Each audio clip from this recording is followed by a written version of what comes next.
Salut à tous, j'espère que vous allez bien.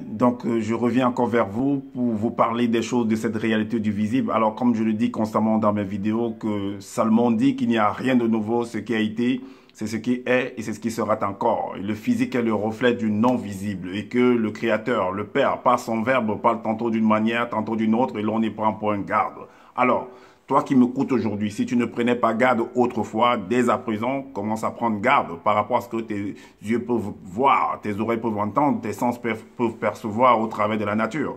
Analyse bien la situation, retiens ce qui est bon et partage-le également à tes enfants afin qu'ils puissent sortir de l'ignorance parce qu'il y a une formule qui dit que l'homme, la créature, la femme, l'être périt faute de connaissance. Donc, il est primordial pour l'être de pouvoir fusionner avec le savoir afin d'avoir une meilleure visibilité des choses. Nos pères, nos mères, dans les temps d'autrefois, ont toujours eu à appuyer leur dire. Pas des métaphores, pas des énigmes, pas des paraboles, pas des dictons. Alors, et ils ne peuvent pas aller au-delà, car la loi de la création du Créateur le veut ainsi.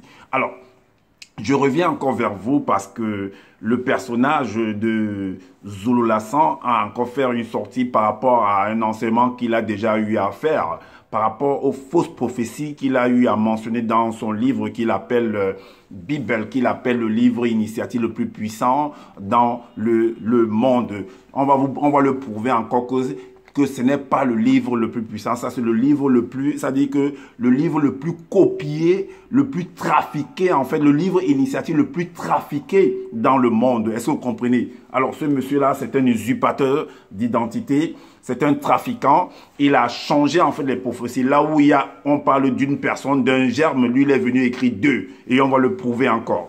Alors, donc, il parle en fait par rapport, le titre c'est le prophète, annoncé par Moïse, était-il Jésus? Et lui, Jésus, lui, il appelle dans sa langue des Sawa, il appelle le Koudoumane. Est-ce que vous voyez? J'ai fait en fait une vidéo, j'ai fait un montage en fait où je montre la situation des Sawa, ce qu'on appelle les Sawa au Cameroun, comment ils sont en train de subir en fait des préjudices là-bas au Cameroun selon ce que la vidéo nous montre, qu'ils subissent des préjudices, que soi-disant leurs terres ont été volées. Et vu que Zula, selon son livre en fait, il dit qu'il est l'un des deux purificateurs Sawa. Et voilà les Sawa au Cameroun là-bas qui sont en train de subir en fait soi-disant l'injustice. Mais Zula par contre, lui il est en France couché là-bas, il dort chez lui, grossit, il mange des bobolas. Il boit en fait de la malta, des jus. Il est en fait, on le paye tous les mois et il prétend être en fait le libérateur en fait des Sawa. Est-ce que vous voyez? Ou alors le libérateur du monde entier. Mais voilà les Sawa qui sont en train de subir l'injustice. Tu n'es pas au Cameroun. Tu n'es pas en train de parler là-bas. Tu n'es pas en train de défendre les causes là-bas. Mais qu'est-ce que tu fais en France? Zula, qu'est-ce que tu fais en France? Ne sais-tu pas, as-tu oublié que la bonne charité commence par soi-même? Pourquoi tu ne peux pas évangéliser les Sawa qui sont au Cameroun? Pourquoi tu ne peux pas leur enseigner la doctrine que tu enseignes là sur Internet? Va là-bas au Cameroun. Il va délivrer en fait les Sawa premièrement. On voit en fait les preuves de ce que tu es, que tu prétends être. Tu dis à la fin de ta vidéo que tu as fait dimanche que pour que quelqu'un vienne te parler, il faut qu'il aille d'abord au bord de l'eau pour écouter ce que l'eau dit. Mais toi, tu sais ce que l'eau dit? Toi, tu sais, tu peux traduire ce que l'eau dit? Pauvre arriviste toi-même. Je le dis et je pèse mes mots. Tu n'es qu'un pauvre arriviste. Tu n'es qu'un usurpateur d'identité. Tu n'es qu'un escroc. Tu n'es qu'un voleur. Je le dis, un féman, un donman. Tu es en train d'escroquer en fait ceux qui sont dans ton groupe là. Alors, je lance encore une alerte en fait par rapport à tous ces membres du groupe de Zulu de sortir de ce groupe là et de porter plainte à ce monsieur parce que c'est un escroc, c'est un bandit. Portez plainte à ce monsieur.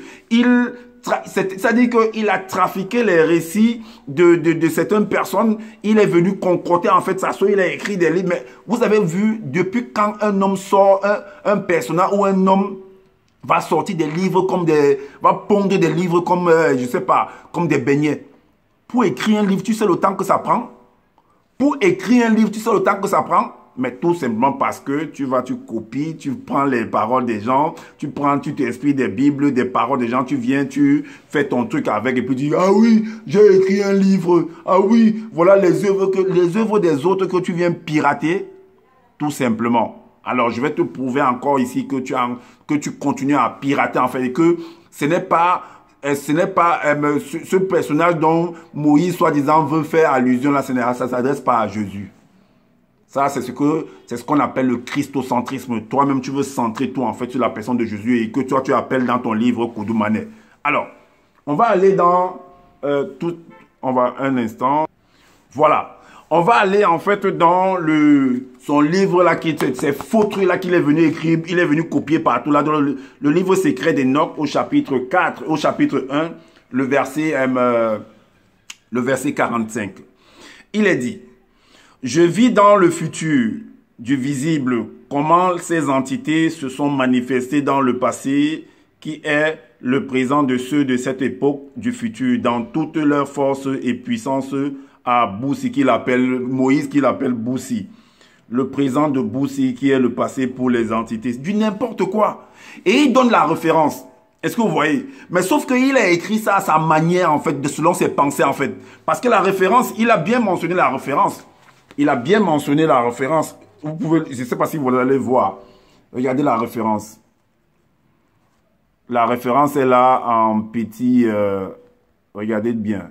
La référence est là. C'est Exode. Je ne sais pas, vous voyez, c'est là, petit là. Exode 3.3. C'est la référence. C'est là où il a copié ça en fait. Mais sauf qu'en copiant, il est venu écrire à sa manière. C'est-à-dire qu'il est en train de perturber en fait les uns et les autres. Est-ce que vous voyez? Donc, voilà ce qu'il est. On va aller donc dans Exode, là, dans les Bibles classiques. On va aller dans Exode, à partir du chapitre 3, verset 1 à 3. On va voir ce que ça dit. Exode. Vous allez comprendre que là, il veut nous faire comprendre que Moïse, en fait, que soi-disant Enoch avait vu la vision, tout ça et tout et tout. Mais, vous devez comprendre que, et tout le temps, il parle d'entité, entité. Mais, allez regarder les définitions, en fait. J'ai dit que personne ne peut sortir du globe. Personne ne peut entrer également. Tout se passe dans le globe. Nous sommes contenus dans un globe et personne ne peut sortir. Est-ce que vous comprenez? Avant d'aller lire Exode, on va d'abord donner un peu la définition en fait de entité qu'on a pu recueillir dans Google. Vous pouvez également aller voir, vérifier. Entité, ce qui constitue l'essence d'un être. Le mot être apparaît. Et un être, c'est une créature. Est-ce que vous voyez? D'un individu. L'État, on dit que, et on donne encore on dit que l'État, que vous voyez comme par exemple la France ou bien le Cameroun, le Gabon, l'Éthiopie, c'est un État. Est-ce que vous voyez? On dit l'État est une entité juridique. L'État est une entité juridique. Tout ce qui peut être considéré, discuté ou observé est une entité. Une entité, c'est tout ce qui peut être considéré, discuté ou observé. Est-ce que vous voyez? Donc, là, on a pris quelques extraits de définition pour vous montrer en fait c'est quoi une entité. Alors, qu'est-ce que ce personnage de Zola vient nous raconter, entité qui est du grand ordre des choses, tout ça, c'est dans le visible. Rappelle-toi, Zola, dans ta vidéo sur le paradis, tu dis bien, selon ce que tu t'es dit, que le globe visible a trois compartiments. Qui est le compartiment spirituel, le compartiment astral, je dis selon ce que toi tu dis, hein, et le compartiment physique. Et que ce compartiment spirituel du globe en fait, c'est ce qu'on appelle le grand ordre des choses. C'est ce que toi-même tu dis. Voilà pourquoi j'ai en déduit en fait que personne ne peut sortir du globe. Puisque nous avons eu la création dans le globe. Donc, le globe, en fait, nous a transféré, c'est à partir du globe qu'on nous a transféré, en fait, tous ces attributs-là. Est-ce que vous voyez? Mais en réalité, il y a deux grands compartiments. C'est le compartiment imaginaire, le compartiment visible, physique, palpable. Mais aussi, dans une autre facette encore, démonstration encore, ce qui est imaginaire, là, est toujours physique. Parce que, rappelez-vous que les racines d'un arbre, ben, vous ne le voyez pas là directement. Vous ne voyez pas ces racines-là. Est-ce que vous voyez? Mais sauf que si on déterre, vous allez les voir et vous pouvez toucher ça. C'est physique en fait. Voilà pourquoi le physique, l'invisible est égal au physique et le physique est égal à l'invisible. Donc c'est la même chose en fait. Alors, et on va donc aller en fait dans Exode pour lire. On va aller dans le livre d'Exode. Il est dit que le titre c'est le buisson ardent. Dans le livre de Exode, il est dit, au chapitre 3, versets 1 à 3, il est dit, Moïse faisait paître le troupeau. Moïse faisait paître le troupeau de Jéthro, son beau-père, sacrificateur de Madian. Et il mena le troupeau derrière le désert et vint à la montagne de Dieu, à Horeb. Donc on dit que c'était la montagne de Dieu. Alors, donc on dit qu'il faisait paître, donc c'était un berger. Il était en train de promener le troupeau. Et il est parti vers la montagne à Horeb, donc la montagne de Dieu. Et Zola, en fait, appelle cette montagne-là que c'est le mont Sinaï. Non, dans les Bibles, on parle du mont Sinaï. Et Zola appelle ça le char des dieux, c'est-à-dire que le mont Cameroun. Mais maintenant, à quelle altitude, dis-nous Zola, à quelle altitude Moïse était au char des dieux là-bas, sur la montagne que toi tu dis que c'est le mont Sinaï? Il était à quelle altitude? Précise-nous ça. Il est monté à quelle altitude du mont Cameroun, bien ce que tu as dit, le mont Cameroun, tout ça et tout et tout. Il est monté à quelle altitude avec les troupeaux? Ok. La suite nous dit que l'ange de l'Éternel lui apparurent dans une flamme de feu. Que l'ange, j'ai démontré en fait que l'ange, c'est donc des hommes en fait. Que l'ange de l'Éternel lui est apparu sur une flamme de feu. Dans une flamme de feu au milieu d'un buisson. Donc ça veut dire qu'il y avait un buisson et que le buisson était en train de prendre feu.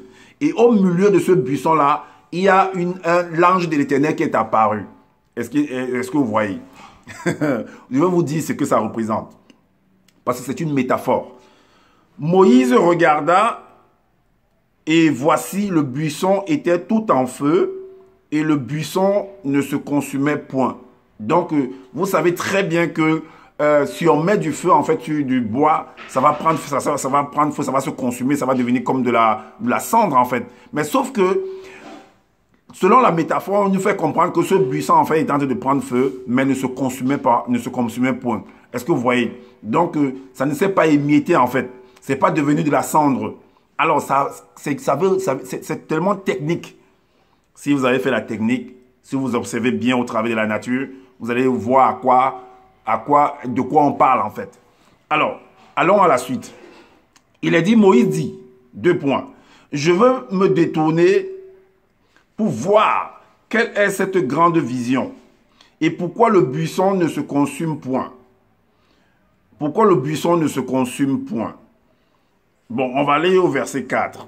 L'Éternel vit qu'il se détournait pour voir, et Dieu l'appela du milieu du buisson et dit, Moïse, Moïse. Et il répondit, me voici.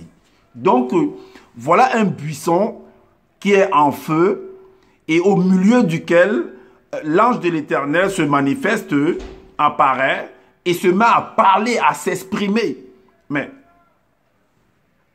quand on voit le buisson, c'est quelque chose de physique qu'on peut toucher, de matériel. C'est un matériel. Et maintenant, dans ce buisson-là, dans ce matériel-là, dans ce truc physique-là, il y a une voix qui se manifeste. Et on dit que ce buisson est chauffant, en fait, ça chauffe. Mais vous ne voyez pas à quoi ça ressemble? Vous ne voyez pas à quoi ça... C'est une énigme, en fait. C'est une devinette. En fait, vous devez comprendre que l'homme que vous voyez, la carcasse que vous voyez, si on ouvre là-dedans, on va voir beaucoup d'organes. C'est comme un téléviseur. Et si je m'exprime là aujourd'hui, c'est parce que je suis alimenté, je suis branché. Le buisson va représenter en fait un téléviseur qui n'est pas en train de... qui est en feu. Parce que quand les images apparaissent, quand la luminosité se manifeste, parce quand on branche le téléviseur, le courant en fait traverse le câble et le téléviseur s'allume. Cet allumage là, c'est du feu. Ça veut dire que le téléviseur, ce buisson est en feu. Et maintenant, vu que c'est en feu, quelqu'un va parler. Quand vous branchez votre téléviseur, mais ça fait des petits pointillés là, comme des trucs de flocons de neige là, et directement les images apparaissent et l'homme se met à s'exprimer. Et là, tu te mets à entendre, à écouter les informations, tout ce qui se passe à la télé, dans le monde et ainsi de suite. C'est ce que ça représente. Ça peut représenter également les lampadaires sur les trottoirs là-bas. Est-ce que vous voyez? Et ça représente également tous les ampoules que vous avez. Parce que l'ampoule parce qu'un buisson, en fait, c'est comme une perche. Est-ce que vous voyez? Parce qu'on peut représenter de plusieurs manières. Et il y a, quand vous allumez, mais est-ce que vous pouvez venir toucher, en fait, l'ampoule, le lampadaire, l'ampoule, quand il est chaud? Vous ne pouvez pas toucher, ça brûle, mais ça ne se consume pas. Est-ce que vous voyez la révélation? Alors, qu'il ne vienne pas nous raconter des balivernes, ce monsieur. Il a cru qu'en fait, il devait venir changer les choses, il devait modifier à sa guise, en fait. Et on ne devait pas voir en fait la supercherie. Non, je suis là pour te démontrer que tu as frappé sur la mauvaise porte cette fois-ci. Voilà. Donc, c'était un téléviseur qui était branché, qui s'était allumé et qui était en train de parler. Donc, Moïse suivait les informations, il s'informait en fait. Est-ce que vous voyez? Parce que l'ange de l'Éternel, au travers des images de la tête du téléviseur, c'est les hommes et les femmes, c'est la nature que vous voyez, vous observez. Est-ce que vous voyez? Donc, maintenant, on va aller également dans Exode, dans Actes chapitre 7. Actes chapitre 7, le verset 30 à 31. Le verset 30 à 31. Il est dit que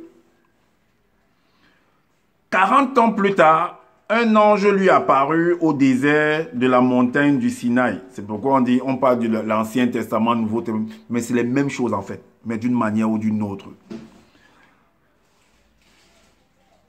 Dans la flamme d'un buisson en feu. Moïse, voyant cela, fut étonné de cette apparition et comme il s'approchait pour examiner, la voix du Seigneur se fit entendre. La voix du Seigneur. Ce n'est plus l'ange de l'Éternel, c'est la voix du Seigneur maintenant. Ok, donc c'est comme ça qu'il change en fait les choses. Alors, maintenant, on va aller, parce que lui aussi, parce qu'il a fait une vidéo de plus d'une heure, donc on va pas, il suffit, j'ai écouté en fait, mais on va condenser en fait ce qu'il a dit en une heure là, on va condenser pour vous montrer que le début en fait est très très important. Si on élucide en fait, on éclaircit le début, ça veut dire que tout le reste là en fait est faux. Tout ce qu'il va venir raconter après là, à la fin de la vidéo, au milieu de la vidéo, c'est du n'importe quoi. Ça ne tient pas la route. Alors, j'ai dit plusieurs fois dans mes vidéos, parce que Zoula nous fait comprendre que Enoch en fait est sorti de son corps. Il a allé au-delà dans le grand ordre des choses. Mais ce n'est pas possible en fait. Ce n'est pas possible. Si c'est le cas, Zoula, comme tu vas souvent dire à ceux que tu appelles les faux pasteurs, moi je t'ai lancé ce défi, je réitère encore ce défi et je pèse ce défi encore. Zoula, s'il te plaît, là je te supplie même, à genoux, sors de ton corps, vu que tu connais en fait la formule, comme tu prétends être le deuxième né de la création, tu as vu la création, tu as assisté à toutes ces choses-là, tu es le deuxième né, tu es tout, tu as les super pouvoirs. Je te supplie à genoux, à bec, Zoulola, à bec, sors de ton corps et viens me trouver où j'habite ici là. Sors de ton corps pour que moi-même, je viens faire le témoignage que oui, Zoulola est sorti de son corps, il est venu me voir ici là et il a fait ce qu'il voulait faire. Sors de ton corps et viens me trouver ici, Zoulola. Si tu penses que tu as un seul petit pouvoir, une particule de pouvoir, si tu penses que tu maîtrises cette formule-là, sors de ton corps. Parce que tout le temps, tu nous rabâches dans les oreilles que Enoch est sorti de son corps, telle personne est sortie de corps. Non, ça veut dire que c'est la vision. Ce n'est pas comme ça que ça se produit. J'ai démontré que le seul moment où l'homme se détache de l'enveloppe corporelle, physique, palpable, c'est quand il meurt. C'est ce qu'on appelle la diffusion. Est-ce que vous comprenez? C'est ce qui est mentionné en fait dans Ecclésiaste chapitre 12, à partir du verset 4 à 9. Et on va aller lire. On va aller lire. C'est le seul moment où le corps, en fait, rentre, le souffle qui est introduit en l'homme se détache, sort. Ça veut dire qu'il n'est plus alimenté. Et tout rentre à celui qui l'a donné. Est-ce que vous voyez, ce souffle retourne dans la nature. Le corps également, puisqu'on va t'enterrer. Donc ça rentre également dans la nature, dans la terre. Tu deviens, en fait, ça devient homogène à cette terre-là, d'où l'homme a été tiré selon ce qui est écrit. Voilà. Moi, je ne suis pas en train d'inventer les choses. Je dis, j'analyse ce qui est écrit. Alors, à partir du verset, dans Ecclésiaste chapitre 12, à partir du verset 4 à 9, il est dit que avant que s'obscurcisse, celui qui a écrit là, en fait, c'est parce qu'il a observé la nature. Parce qu'il a observé les phénomènes de la nature. Il a observé comment les hommes et les femmes, ça veut dire que à la morgue, on vient faire on vient faire en fait une levée mortuaire. Est-ce que vous comprenez? Voilà. C'est ce qu'il est en train d'expliquer là. Mais en utilisant des métaphores, comme j'ai souvent eu à dire que nos pères, nos mères dans les temps de froid ont toujours eu à appuyer leur dire. Pas des métaphores, des énigmes, des paraboles, des dictons. Les éléments, en utilisant les éléments de la faune et de la flore. Tout simplement. Viens pas nous embrouiller la tête, viens pas embrouiller les gens. Portez plainte à ce monsieur. C'est un usurpateur d'identité. Avant que s'obscurcisse le soleil et la lumière, la lune et les étoiles et que les nuages reviennent après la pluie, tant où les gardiens de la maison tremblent, où les hommes forts se courbent, où celles qui moulent s'arrêtent parce qu'elles sont diminuées, où ceux qui regardent par les fenêtres sont obscurcis, où les deux battants de la porte se ferment sur la rue quand s'abaisse le bruit de la meule, où l'on se lève au chant de l'oiseau, où s'affaiblissent toutes les filles du champ, où l'on redoute ce qui est élevé, où l'on a des terreurs en chemin, où l'amandier fleurit, où la sauterelle devient pesante et où la cape n'a plus d'effet. Car l'homme s'en va vers sa demeure éternelle et les pleureurs parcourent les rues. Avant que le cordon d'argent se détache, que le vase d'or se brise, que le seau se rompe sur la source et que la roue se casse sur la citerne. Avant que la poussière retourne à la terre comme elle y était et que l'esprit retourne à Dieu qui l'a donné. Est-ce que vous voyez? Donc, c'est ça en fait. Et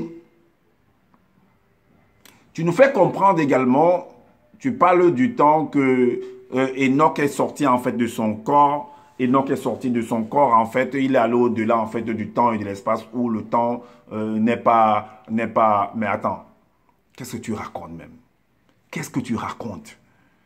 Mais quel est le lieu où le temps ne se manifeste pas? Il n'y a pas un lieu où le temps ne se manifeste pas.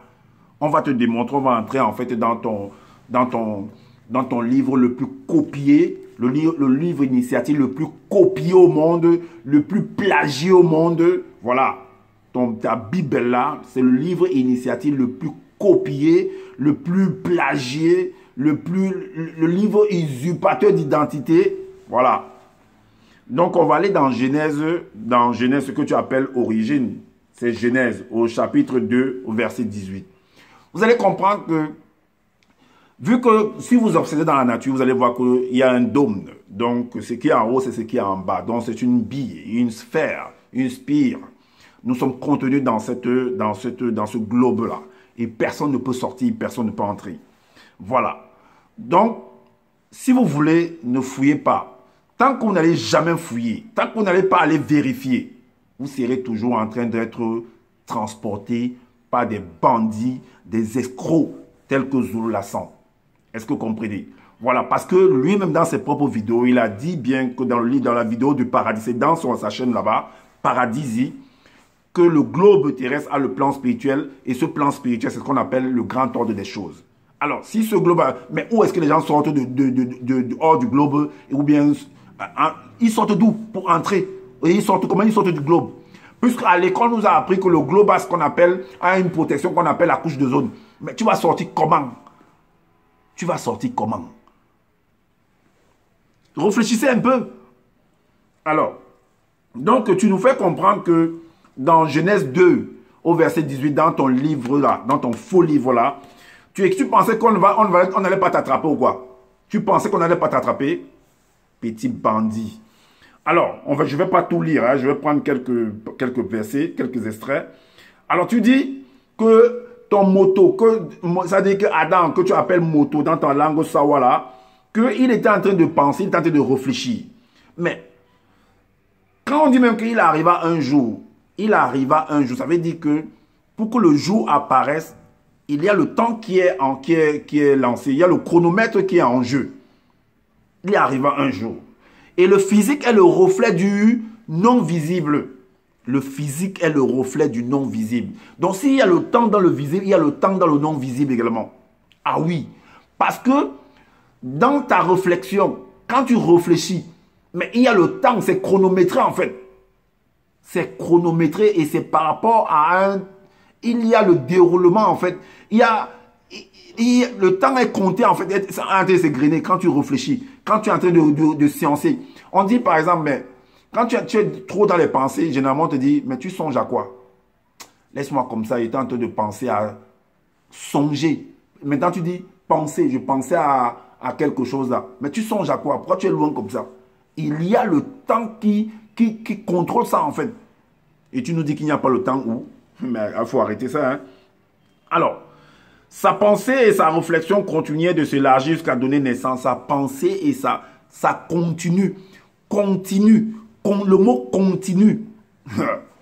Quand quelque chose continue, il y a des espaces-temps. Il y a des séquences. Continue de s'élargir jusqu'à donner naissance à une image. Donc, il n'y avait pas encore l'image et plus tard, bien après, l'image apparaît.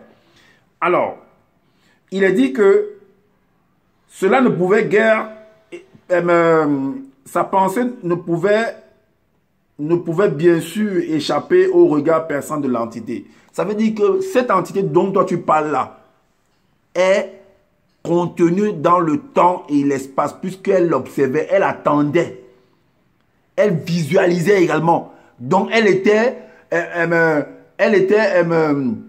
cette entité-là qui est en train d'observer en fait ton moto-là était également contrôlée, était entraînée, était dirigée par le temps et l'espace. Donc en observant l'autre, elle-même était contenue.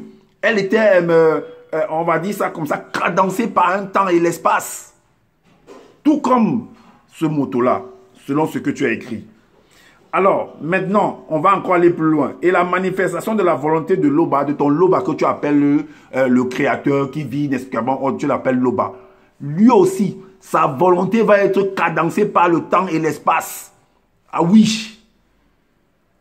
Et la manifestation de la volonté de Loba par l'entité, donc les deux mêmes. Ainsi, il n'est pas bon que, donc elles attendaient, donc l'entité attendait, la manifestation de la volonté attendait aussi. De ton Loba là attendait. Mais qu'est-ce que Moto va faire là? C'était un scénario, c'était un film, c'était un rouleau qui est en train de se détacher avec des séquences. Et c'est cadencé par un temps. Et il y a l'espace, il y a les pauses, il y a les tierces, il y a les minutes, il y a les heures, les secondes. Est-ce que vous voyez? Ainsi, il n'est pas approprié que Moto, après sa réflexion, soit plongé dans la solitude de son être intérieur. Je lui ferai. C'est la manifestation de la volonté qui est en train de dire. Par rapport à ce que Moto a fait, sa réflexion, elle dit maintenant que je lui ferai. Donc ça veut dire que c'est contenu dans un temps et l'espace. Le ferai là, c'est le futur. Soit un futur proche ou un futur lointain. Je lui ferai. Donc il y a un temps dont il est cadencé par un temps et l'espace. Alors, viens pas nous embrouiller ici. Tu penses qu'on ne sait pas lire ou quoi? Alors, on va aller également dans le livre de Deutéronome. Dans ton même livre là, pour voir quelque chose. Parce que il faut entrer dans ce passage-là pour voir qui est-ce que tu veux nous faire comprendre que celui dont Moïse a annoncé, en fait, ça parlait de ton coup de manette qu'on appelle Jésus dans les Bibles classiques. Allons dans le livre de Deutéronome, dans ton Bible, et puis on va aller dans les Bibles classiques. On va voir ce que ça représente. Au verset 22, tu dis ici que dans les temps futurs, Loba enverra à vos descendants. Loba va envoyer. Il va faire comment pour envoyer? Il va faire comment pour envoyer? Donc ça veut dire que Loba va aller voir quelqu'un quelqu'un, il va lui parler que non, il faut que tu ailles quelque part. Donc, on voit Loba. Hein. Ton Loba, on le voit. Donc, le prophète l'a vu, ou bien quoi. Vraiment. C'est toujours toi hein, que personne ne voit Loba. Mais Loba va envoyer. Il va faire comment pour l'envoyer? Dans le temps futur, Loba enverra à vos descendants un puissant prophète comme moi, Boussi, qui sera, tu viens écrire un homme noir. Mais c'est écrit où? C'est toi-même qui écris ça. Un homme noir, c'est toi-même, Zoula, qui écrit ça. Parce que tu as vu, c'est écrit dans les Bibles classiques, mais sauf que toi-même, tu as ajouté un homme noir. Qui sera un homme noir comme nous. Ils écouteront ce qu'il leur dira. Ils écouteront ce qu'il leur dira. Donc, comme pour nous dire que cet homme-là, en fait, ça parle de ton coup de manette. C'est-à-dire toi. On dit, il enverra un homme. Écoutez bien, un homme. Un. Il enverra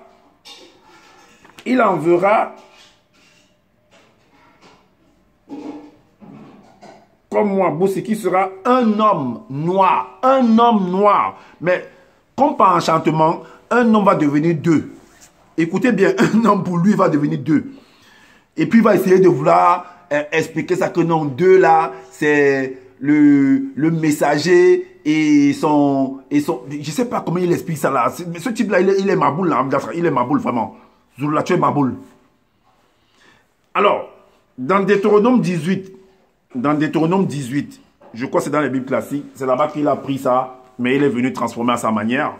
Dans Deutéronome, dans la Bible classique, chapitre 18, le chapitre 18, le verset 15, il est dit, « L'Éternel, ton Dieu, te suscitera du milieu de toi, d'entre tes frères, un prophète comme moi, vous l'écouterez. » Un prophète comme moi. L'Éternel, ça veut dire que c'est Moïse qui est en train de s'adresser à certaines personnes, selon ce qui est mentionné là. L'Éternel, ton Dieu, te suscitera du milieu de toi, d'entre tes frères, un prophète comme moi, vous l'écouterez. Et là, vous allez voir que c'est les Israélites.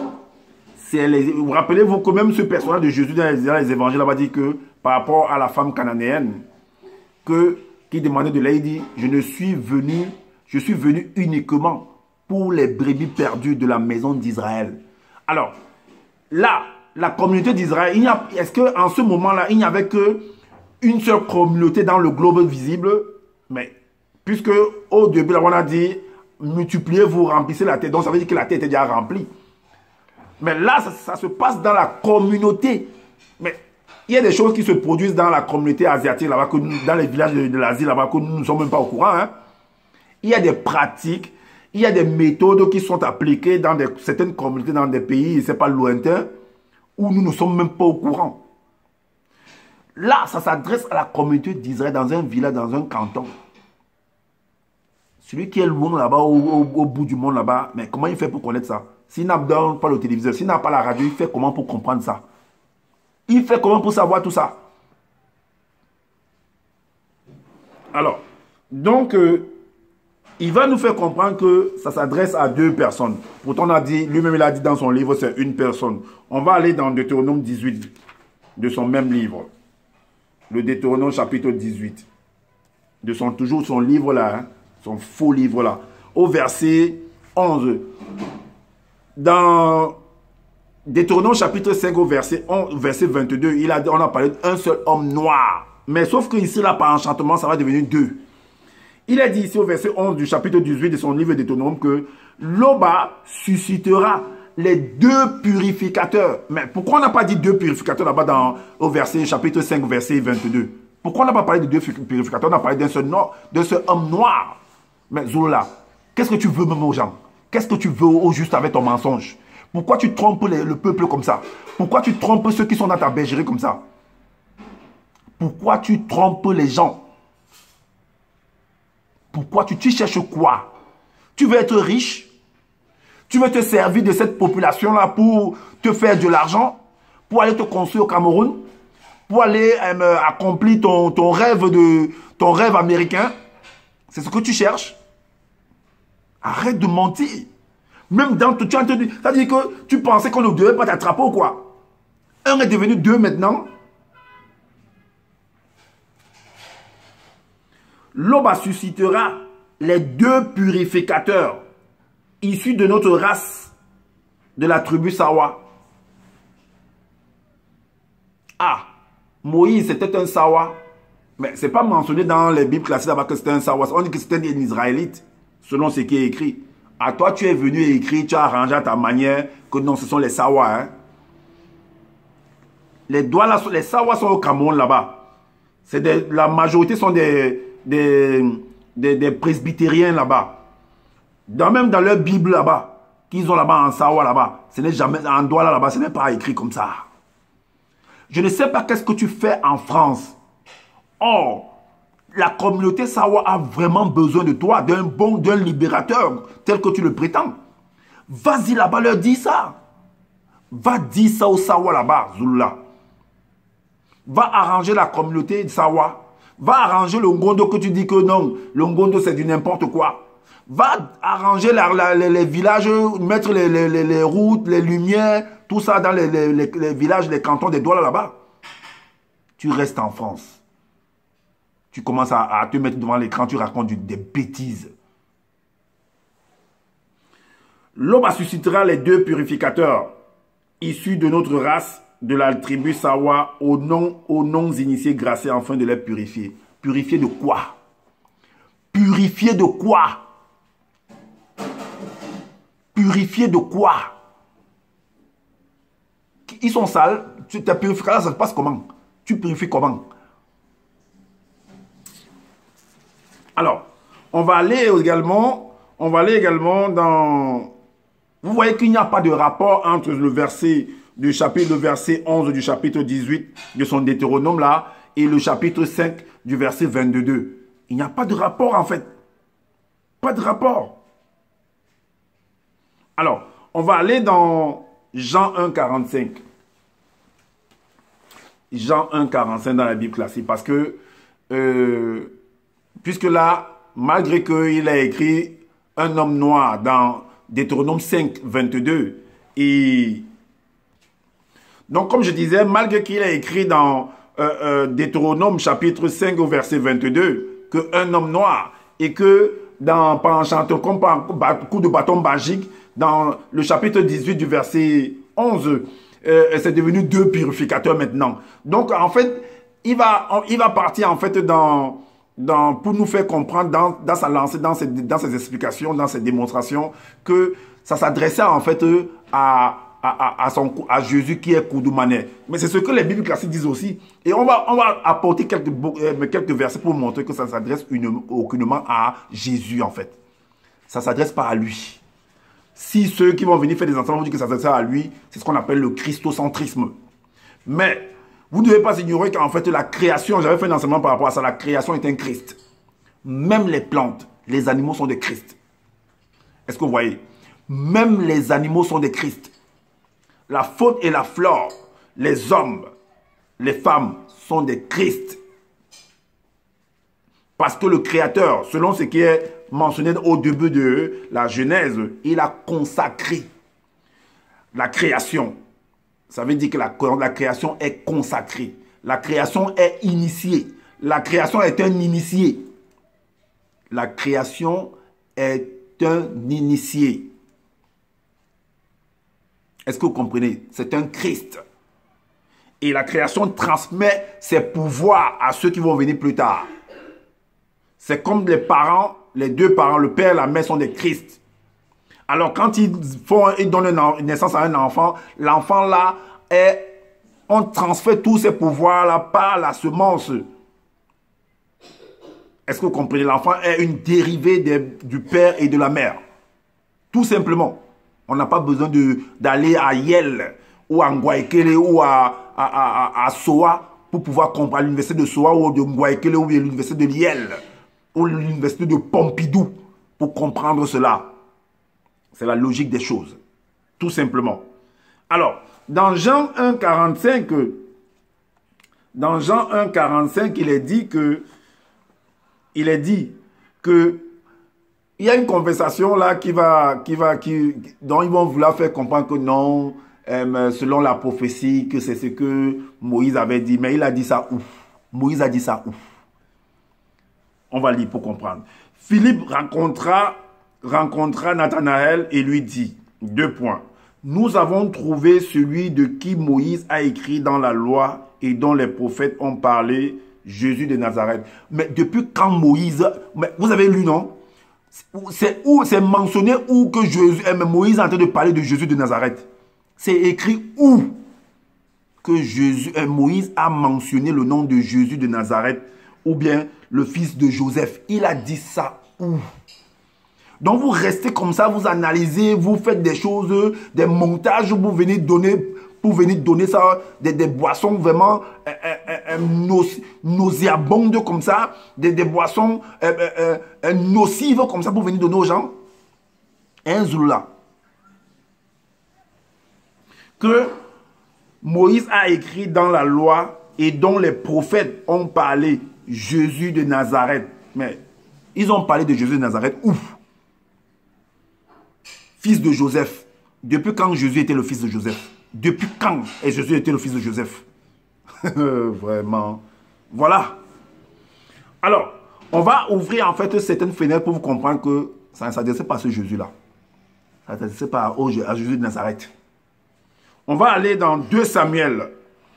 2 Samuel au verset 7, au chapitre 7. Le verset 12 à 16. Il est dit, 2 Samuel chapitre 7, verset 12, 2 Samuel chapitre 7, verset 12, oui, le chapitre verset 12 à 16. Il est dit, quand tes jours, là on s'adressait à David, quand tes jours seront accomplis et que tu seras couché avec tes pères, j'élèverai ta postérité après toi, celui qui sera sorti de tes entrailles, celui qui sera sorti de tes entrailles, celui qui sera sorti de tes entrailles. Mais pourquoi est-ce que Moïse là, il n'a pas dit de qui est-ce que ce personnage devait sortir, des entrailles de qui devait sortir? Pourquoi il n'a pas précisé ça? Il fallait qu'il donne le nom de la femme ou de l'homme de qui ce prophète, soi-disant que toi tu viens, tu dis que soit son coup de manette qu'on appelle Jésus, copier de Jésus. Il fallait dire qu'il donne de qui il devait sortir. Voilà ça qu'on précise ici à David.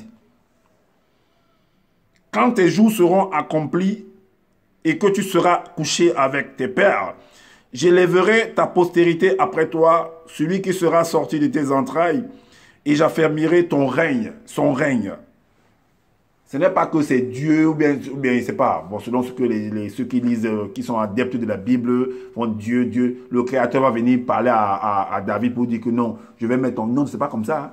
C'est David lui-même par rapport au comportement de ses enfants, il décide de choisir que c'est celui-ci qui sera mon héritier. Voilà, venez pas vous raconter des bêtises. Ce sera lui qui bâtira une maison à mon nom, et j'affermirai pour toujours le trône de son royaume.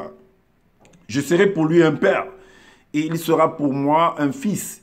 S'il fait le mal, je le châtierai avec la verge des hommes et avec le coup des enfants des hommes. Est-ce que vous voyez?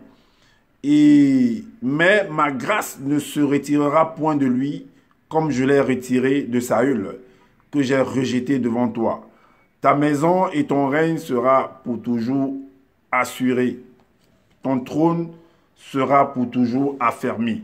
On va aller dans le livre d'Ésaïe. Dans le livre d'Ésaïe également.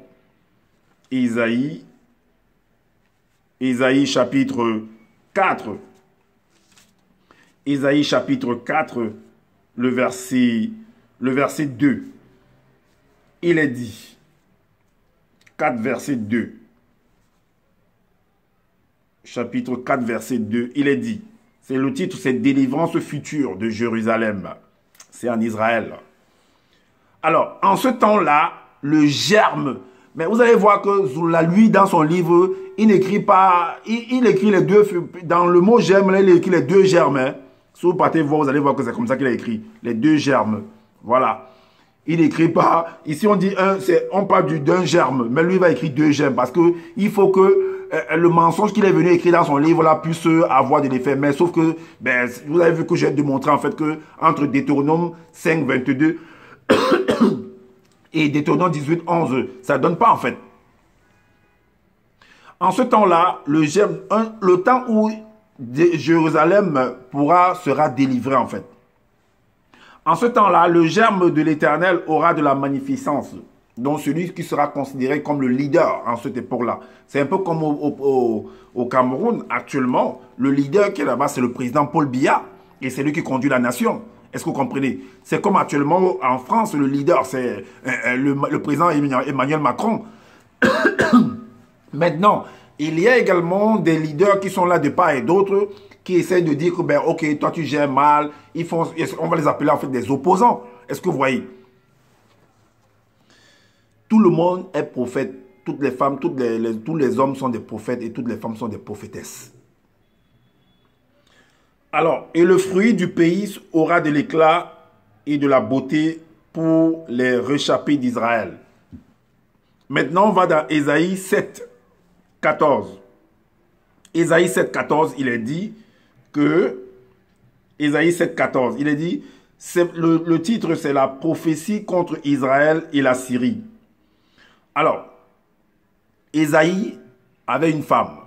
Et pour résoudre un problème, on devait le résoudre après à partir de son fils.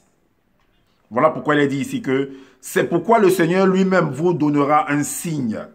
Ce verset-ci, on a voulu coller ça en fait à la dame qu'on appelle Marie dans les Bibles classiques, dans les évangiles. Or, ça s'adressait au fils de Ésaïe et à sa femme. C'est pourquoi le Seigneur lui-même vous donnera un signe. Voici la jeune fille. Mais vous devez comprendre que c'est fait exprès. Parce que l'homme qui lit, qui est enseigné par... Qu'on enseigne en fait ce livre, la Bible, en fait, on doit l'amener à décoder l'énigme, à comprendre l'écriture, à savoir lire, à savoir décoder en fait les éléments de la faune et de la flore. Est-ce que vous comprenez? Parce qu'il y a un trésor caché derrière. C'est pourquoi il a dit dans le laboureur, le chant qu'on appelle le laboureur, la récitation, le laboureur et ses enfants. Un riche laboureur sentant sa mort fit venir ses enfants et leur parla sans témoin. Et il leur dit, gardez-vous de vendre l'héritage que nous ont laissé nos parents. Un trésor, cet héritage-là, c'est ce patrimoine. Il y a un trésor à l'intérieur. Est-ce que vous voyez? Alors, creusez, fouillez, bêchez, ne laissez nulle place où la main ne passe et repasse. Il y a un trésor. Quand on dit il y a un trésor dedans, c'est de manière métaphorique. C'est pas que tu vas creuser, tu vas voir par exemple le diamant, tout ça. Non, c'est pas toujours ça. Mais ça peut être ça également. Ça veut dire que la terre, en fait, donne beaucoup de richesses. Et il interpelle les enfants en leur fait comprendre qu'il faut étudier, il faut comprendre la nature. Pour que la nature te donne en fait ce trésor. Tout simplement. Alors, voici la jeune fille deviendra enceinte, elle enfantera un fils et elle lui donnera le nom d'Emmanuel et non le nom de Jésus de Nazareth. Et non le nom de Jésus de Nazareth. Ou Jésus. Ou Jésus-Christ. Non. Mais Emmanuel. Ce n'est pas la même chose. Alors. Donc, voilà au verset 14. Et on va dans Ésaïe 8. Au chapitre suivant. 8, verset 3. Il est dit. Je m'étais approché de la prophétesse, ça c'est Ésaïe qui s'est approché pour pouvoir fusionner avec s'accoupler avec sa femme afin que cet enfant puisse venir. Je m'étais approché de la prophétesse, elle conçut, dont sa femme était une prophétesse. C'est pourquoi il dit que l'homme était un prophète, la femme est une prophétesse. Elle conçut et elle enfanta un fils. L'Éternel me dit, donne-lui pour nom Maté Shalal. Chash, base. Est-ce que vous comprenez? Donc, en fait, même si c'est écrit comme ça et que là-bas on a écrit Emmanuel, c'est des métaphores. C'est des énigmes. C'est à nous de percer le mystère. Donc, maintenant, on va aller aussi dans son livre qu'on appelle Bible. On va lire en fait les deux versets, dont Ésaïe 14 et Ésaïe 8, 3. Il mentionne ça là-bas. On va aller également là-bas. Lui, il appelle ça ici Wonja. Parce que Ésaïe veut dire, si vous partez regarder la définition, ça veut dire libre, liberté. Donc, Wonja également, ça veut dire libre. Donc, il regarde, il traduit seulement à sa langue, tout simplement. Donc dans Ésaïe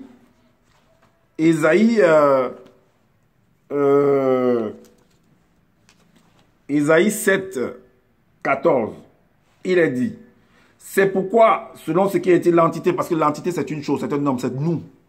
C'est pourquoi l'entité elle-même vous donnera un signe de par Loba, voici la jeune femme prophétesse initiée. Donc, vous voyez qu'il a copié ça dans Ésaïe, en fait, ce qu'il dit là dans le verset 14 d'Ésaïe 7, c'est ce qu'il a copié en fait dans Ésaïe 8, 3. Est-ce que vous voyez?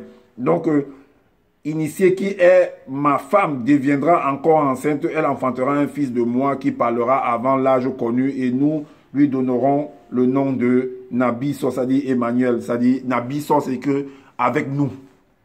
Emmanuel, on dit que Emmanuel veut dire Dieu avec nous. Parce que l'homme est un Dieu, la femme est une déesse. Donc Nabi-So en Sawa, Nabi-So c'est en Sawa, ça veut dire qu'avec nous. Alors, maintenant, dans Ésaïe 8, le verset 3, il est dit, je m'étais approché de ma femme, la prophétesse, hors de leur présence. Elle conçut et elle enfanta un fils. L'entité dit à ma femme et à moi-même, donnez-lui pour nom Nabi-So. Est-ce que vous voyez? Donc, car avant que l'enfant sache aussi dire, mon père, c'est ce qu'il est venu dire ici, que avant l'âge connu, nous lui donnerons avant l'âge connu. Donc, alors, on va aller également dans Ésaïe 9, 5, dans les Bibles classiques. Ésaïe 9, 5. Il est dit, Ésaïe 9, 5, il est dit que, car un enfant nous est né, un fils nous est donné, et la domination reposera sur son épaule. On l'appellera admirable, conseiller, Dieu puissant, Père éternel, prince de la paix. Ils vont venir nous dire que c'est Jésus. C'est pas lui en fait. Et maintenant, on va aller dans le livre de Jérémie. Jérémie 23, au verset 5. Il est dit, voici, les jours viennent, dit l'Éternel, où je susciterai à David un germe, parce qu'on parle de germe. Il est venu dire 2 germes. Dans son titre, il met 2 germes. Dans son faux livre là-bas. Un germe. Juste, il régnera en roi et prospérera. Il pratiquera la justice et l'équité dans le pays. Amos. Amos. On va dans le livre d'Amos, chapitre 9. Amos, chapitre 9, le verset 11. Il est dit, en ce temps-là, je relèverai de sa chute la maison de David. J'en reparerai les brèches, j'en redresserai les ruines, et je la rebâtirai comme elle était autrefois. On va également dans le livre de Zacharie. Zacharie, chapitre 9, verset 9. Verset 9, il est dit, sois transpercé, le titre c'est Jérusalem sauvée, sois transporté d'allégresse, fille de Sion, pousse des cris de joie, fille de Jérusalem. Est-ce que vous voyez? Voici, ton roi vient à toi. Il est juste, on a pris ce verset pour montrer, en fait, le personnage de Jésus, quand il entra en fait je crois à Jérusalem, il a demandé qu'on aille prendre un ânesse là-bas, il est monté dessus, on a commencé à envoyer. Donc pour copier en fait, pour dire que ça s'adressait à lui en fait. Pourtant ça s'adressait au fils de David. Voici, ton roi vient à toi, il est juste et victorieux. Il est humble et monté sur un âne, le petit d'une ânesse. Est-ce que vous voyez? Et dans Jérémie, on retourne dans le livre de Jérémie 33, au verset 14 et 15. Voici les jours viennent, dit l'Éternel. Dit l'Éternel, où j'accomplirai la bonne parole que j'ai dite sur la maison d'Israël et sur la maison de Juda. Et Israël, on sait que c'est Jacob. Alors, en ces jours-là, en ces jours et en ce temps-là, je ferai éclore à David, un germe et non 2 germes, et non 2. comme tel que tu es venu dire 2 purificateurs, 2, parce que dans ton livre là-bas, tu parles de 2 germes. Il y a des versets pour ça. Ceux qui ont ton livre là doivent savoir ce que je suis en train de dire. Alors, un germe de justice. Il pratiquera la justice et l'équité dans le pays. Alors, allons donc dans 1 Roi, le livre de Roi. 1 Roi chapitre 1, verset 33 à 32 à 35. Il est dit, le roi David dit, appelez-moi le sacrificateur Tsadok, Nathan, le prophète, et Benadja, fils de Jéhojada. Ils entrèrent en présence du roi. Et le roi leur dit, prenez avec vous les serviteurs de votre maître, faites monter Salomon, mon fils, sur ma mule, et faites-le descendre à Guillon. Là, le sacrificateur Tsadok et Nathan le prophète l'oindront pour roi sur Israël. Vous sonnerez de la trompette et vous direz, vive le roi Salomon, vive le roi Salomon. Vous monterez après lui, il viendra s'asseoir sur mon trône et il régnera à ma place. C'est lui qui, par mon ordre, sera chef d'Israël et de Juda. Est-ce que vous comprenez? Et de Juda. Donc, voilà en fait le truc où le partage que je voulais apporter, l'éclaircissement que je voulais apporter, que ça ne s'adresse aucunement à ce personnage de Jésus que Zoulou va appeler en communément Koudoumanet. Et il va vouloir dire que lui, il est le deuxième germe. En fait, qu'il est le deuxième, n'importe quoi. N'importe quoi. C'est comme ça que vous venez, vous trafiquer les choses, vous perturber les choses. Après, vous venez dire que non, l'apôtre s'adresse à tel, à moi, à toi. Tu n'es rien du tout, Zoulou Lassan. Je dis que tu n'es rien du tout. Tu n'es qu'un petit usurpateur, un petit escroc du tout. Tu n'es qu'un petit souffle. Zoulou Lassan, tu n'es qu'un petit souffle. Tu n'es rien du tout. Est-ce que tu comprends? Reste en France, mange les chikwans, bois la malta, grossis là-bas comme un porc. Ne pas aider ta communauté Sawa au Cameroun. Et tu manques ceux qui sont en France là, que tu es ceci, tu es cela. Tu as déjà réalisé quoi depuis que tu es là? En dehors des copies des livres que tu sors là, tu ponds tous les jours là, que tu as copié de partout. Usurpateur, tricherie. Tu es un grand tricheur. Est-ce que tu sais ça? Tu es un grand tricheur, Zoulou Lassan. Je vous conseille de porter plainte à ce monsieur pour escroquerie. Oui, portez plainte à ce monsieur. Et voilà, c'est ce que j'avais à vous partager encore ce soir. Et dites-nous en commentaire qu'est-ce que vous en pensez par rapport à ce que vous venez d'entendre. Et comme je dis, je n'ai pas la science infuse. Si vous pensez qu'il y a des manquements par rapport à ce que je viens de dire, et faites des vidéos également pour éclairer les uns les autres et activez la cloche de notification pour être averti des prochaines vidéos. Abonnez-vous massivement. Partagez également cette vidéo pour faire connaître en fait l'imposture de ce personnage de Zoulou Lassan qui est en train de raconter du n'importe quoi. Parce que tout ce que tu as raconté après là, en voulant faire Jésus, Koudouman, c'est du n'importe quoi. Tout ça tombe à l'eau parce que ça ne descend pas à lui. Est-ce que vous comprenez? Et prenez soin de votre famille. Prenez soin également de votre santé. Et je vous dis à bientôt pour une prochaine vidéo. Ciao.